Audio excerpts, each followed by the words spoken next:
የሁለቱ ግንባር ዝርዝር መረጃ ወጣ። ህወሓት ገና ከጅምሩ በሁለት ግንባሮች ያልተጠበቀ ኪሳራ ገጥሞታል። ቀደም ሲል በሸሪና ግንባር ቀጥሎ በራያ ግንባር የደረሰበትን ኪሳራ የሚገልጽ ዝርዝር መረጃ ስለመውጣቱ ሰምቷል። መረጃውን ይፋ ያደረጉት ዓለም አቀፍ መገናኛ ብዙሃን ሲሆኑ ለታወቁ መገናኛ ብዙሃን ከፍተኛ የህወሓት አመራር ፍንጭ ሰጥቷል ነው የተባለው። አመራሩ የሰጡት ፍንጭ አስቀድሞ በሚፈራው ድሮን መመታቱን የሚያረጋግጥ ነው ማለት ይቻላል። ህወሓት ድሮን ቢሆን በሚፈራው ድሮን አጣብቂኝ ውስጥ ገብቷል ነው የተባለ። ስለ ድሮን መከላከያ ታጥቅ ያለው ቢልም እስካሁን ባለው ሁኔታ ግን የተሰነዘሩበትን የድሮን ጥቃቶች ሲከላከልም ሲያከሽፍም አልታየም። በመግለጫው የተሰነዘሩበትን ጥቃቶች በብቃት መከላከሉን ቢገልጽም ገለልተኛ አካላት ያወጧቸው መረጃዎች ግን ከዚሁ በተቃራኒ ነው የሚያሳዩት። ባለፈው ሳምንትና በቅርብ ቀን ህወሓት ፖለቲካ ግንባር ተመቷል። አንደኛው ግንባር የሸሪና ግንባር ሲሆን ሁለተኛው ደግሞ የራያው ግንባር ነው። ህወሓት በእነዚህ ግንባሮች ያልተጠበቀ ነገር ገጥሞታል። በእነዚህ በተመታባቸው ግንባሮች ለመልሶ ማጥቃት ሲዘጋጅም ተጽዕኖ በጉልህ ታይቷል።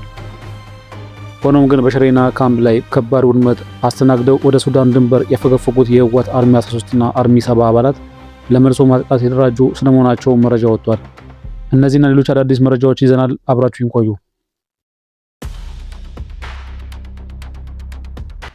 የራያው ግንባር ዝርዝር መረጃ በራያ ግንባር ምዕራብ አካባቢ የተፈጸመውን የድሮን ጥቃት ተከትሎ ዓለም አቀፍ መገናኛ ብዙሃን ዝርዝር መረጃዎችን ይዘው ወጥተዋል። ቢቢሲ፣ ዶቼ እና የፈረንሳይ ዜና አገልግሎት አንዳቸው ሌላቸውን መረጃ ዋቢ በማድረግ በራሳቸው ምንጭ በተመሳሳይ ሰዓት ተመሳሳይ መረጃዎችን ይዘው ወጥተዋል። ከቢቢሲ መረጃ ስንጀምር የሚከተለው ነው።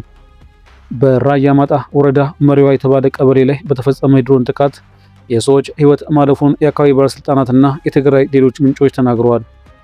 ትምህርት ቤት ላይ ተፈጸመ በተባለ በዚህ ጥቃት 3 የትግራይ ኃይሎች አባላት ሲገደሉ 7ቱም መገደላቸውን ምንጮች ለቢቢሲ ትግርኛ ገልጸዋል። ቢቢሲ ያነጋገራቸው 3 ምንጮች እንደሚያስረዱት የድሮን ጥቃቱ የተፈጸመው ነሐሴ 5 ቀን 2018 ዓ.ም ጠዋት 2 ሰዓት ተኩል ገደማ ነው። ከአላማጣ ከተማ 50 ኪሎ ሜትር ርቀት ላይ በምትገኘው በዚህ ስፍራ 3 ጊዜ ጥቃት እንደደረሰም ተገልጿል። በጥቃቱ ኢላማ የተደረጉትም አርሚ 26 የተባለው የትግራይ ኃይሎች አባላት እንደሆኑም ቢቢሲ አረጋግጧል። የፌዴራል መንግስት ተፈጽሟል ስለተባለ የድሮን ጥቃት እስካሁን ምላሽ አልሰጠም።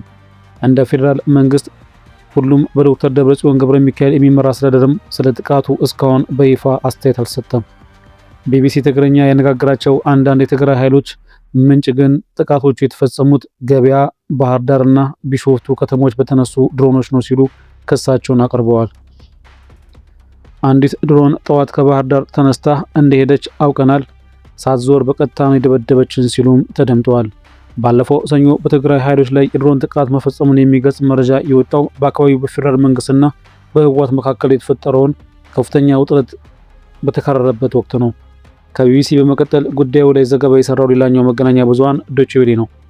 በእርግጥ ዶቼ ቬለ ዘገባውን የሰራው የፈረንሳይ ዜና አገልግሎትን ዋቢው በማድረግ ሲሆን በራያማ ወረዳ ሰኞ የድሮን ጥቃት መፈጸሙን የትግራይ ክልላዊ መንግስትና በአላማጣ ሆስፒታል የሚገኙ የመረጃ ምንጮች አረጋገጥኩ ሲል ገልጿል።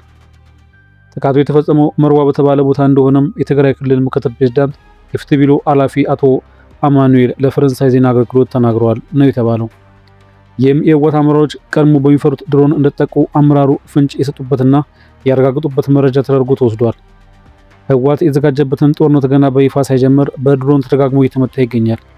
ህወሓት ዘንድ የድሮን መከላከያ እንዳስገባ ሲናገር ቢቆይም እስካሁን ባለው ሁኔታ ግን የተሰነዘሩበትን የድሮን ጥቃቶች መከላከል አልቻለም። በራያ የድሮን ጥቃቶች የሰዎች ህይወት ማለፉና የንብረት ጉዳት መድረሱን ከፍተኛ አመራር ቢያሳውቁም ስለደረሰው አጠቃላይ ጉዳት መጠን ግን ዝርዝር መረጃ አልወጣም።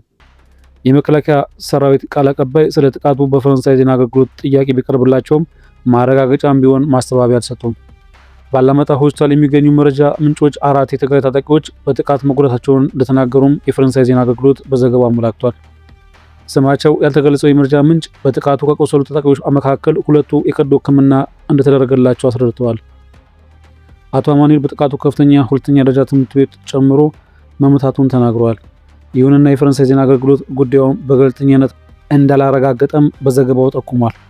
የድሮን ጥቃቱ መፈጸሙ የተሰማው በአካባቢው በአዲስ ጦርነት ሊቀሰቀስ ይችላል የሚለው ውጥረት ባየለበት ወቅት ሲሆን ህወሓትና የፌዴራል መንግስት ለ2 ዓመታት የዘለቀውን ደም አፍሳሽ ግጭት በፕሪቶሪያ ስምምነት በደረሱበት የግጭት ማቆም ካቆሙ በኋላ አሁን በሌላ ዙር ጦርነት ግዙፍ ወታደራዊ ስምሪት እያደረጉ መሆናቸውን ከየአቅጣጫው የሚወጡት መረጃዎች እያመላከቱ ይገኛል።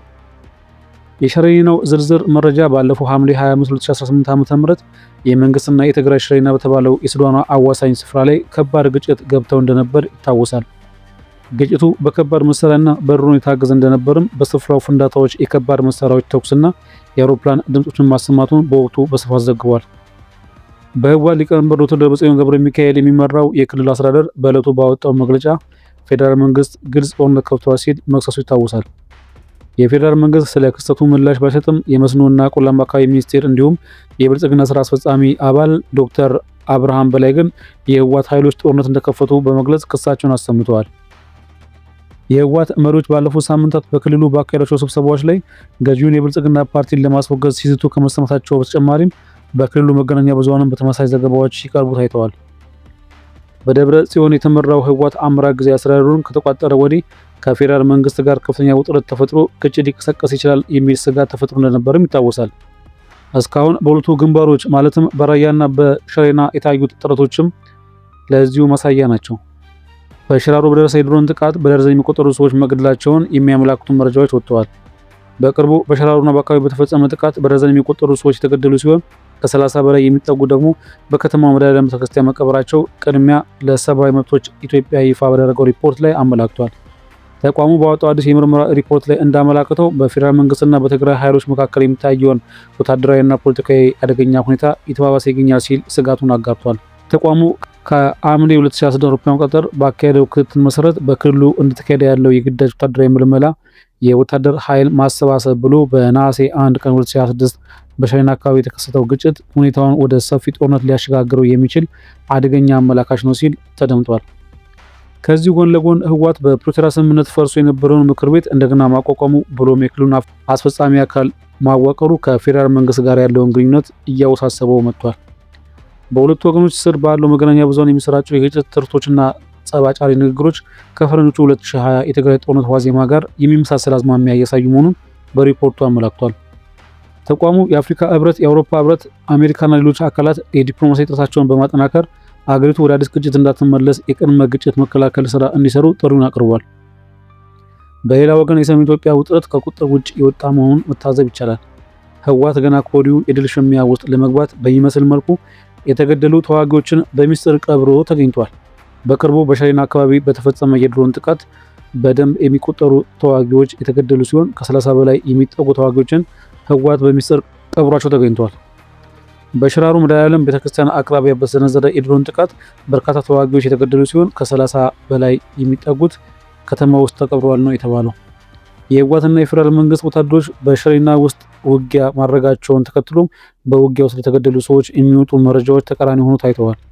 በተለይ ህወሓት ጉዳዩን አስተባብሮት ታይቷል። ህወሓት በሽሬና ግንባር የደረሰበትን ጉዳት ባያምንበትም ኩፍኛ መምታቱን ዝርዝር መረጃዎች መውጣታቸውን ቀጥለዋል። በሽሬና የሚገኘው ዋና የጦር ካምፑ ተመቶበት ካምፑን ለቆ ይገኛል። ከሽሬና ያፈገፈገበት በሌላ አቅጣጫ ሰፊ ሰራዊትን ባሰማራበትና መሳሪያ ባጓጓዘበትም ተመቷል። ይህም በሰሜን ኢትዮጵያ ይቀሰቅሳል ተብሎ የሚፈራውን የጦርነት ስጋት ተጨባጭ እያደረገው መጥቷል። ህወሓት በሁሉም ግንባሮች መምታቱን ተከትሎ ለመልሶ ማጥቃት ዝግጅት እያደረገ መሆኑን መረጃዎች እያመላከቱ ናቸው። ዝግጅቱን ያደረገውን በዋናነት በሽሬና ግንባርና በራያ ግንባር ስለመሆኑ ተመላክቷል። በቅርቡ በሽሬና ካምፕ ላይ ከባድ ምት ያስተናገደው ወደ ሱዳን ወሰን ማለትም አሻባ ያፈገፈገበት የህወሓት አርሚ 13 እና አርሚ 70 አባላት ለመልሶ ማጥቃት የተደራጁ ስለመሆናቸው መረጃዎች አመላክተዋል። ህወሓት በዚህኛው ዙር ዝግጅቱም ልክ በሰሜን ኢትዮጵያ ኤርትራ ጦር እንዲገባ እንዳደረገው ሁሉ በተመሳሳይ መልኩ በምዕራብ ኢትዮጵያ በአሶሳ ቀጠና ኩርም ግንባር ከነበሩት የአልቡርሃን ጦር ጋር ተሰልፈው ይዋጉ የነበሩ ታጣቂዎችን የአርሚ 70 ታጣቂዎችን ወደ ሽሬና እያስጠጋ ስለመሆኑ ሰምቷል። ህወሓት በዚህ ከተማ ከሱዳን እርዳታ ያገኛቸውን አዳዲስ ጦር መሳሪያዎችንና አጥፍቶ ጠፊ ድሮኖችን በመያዝ ዝግጅት እያደረገ ስለመሆኑ ሰምቷል። እስካሁን ባለው ሁኔታ ህወሓት በድሮን በኩል ያሳካለት ነገር የለም። በድሮን ጥቅ በኩል የፌዴራል መንግስትን ይፈራዋል፣ ይሰዋል። ህወሓት በሁለቱ ግንባር በሽሬና ቀጠናና አባራያ ግንባር እንዲሁም በአፍባይሉን ማስጠጋቱን ቀጥሏል።